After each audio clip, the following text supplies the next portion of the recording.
I was in the mood to make some yellow rice, so here we go. I use only turmeric to change the color of the rice to make it yellow. I do not use food coloring. I do not believe in food coloring.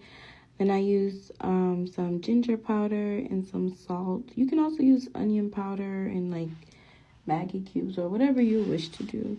So then I cut up some onions. I add the turmeric, salt, and ginger all together and kind of like let that fry up.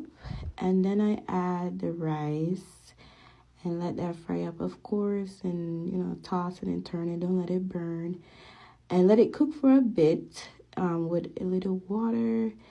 And then I cut up some scallion and then add in some frozen veggies and then toss those in there. Doesn't that look so pretty? Doesn't that look so pretty and natural, right? No food coloring, no preservatives.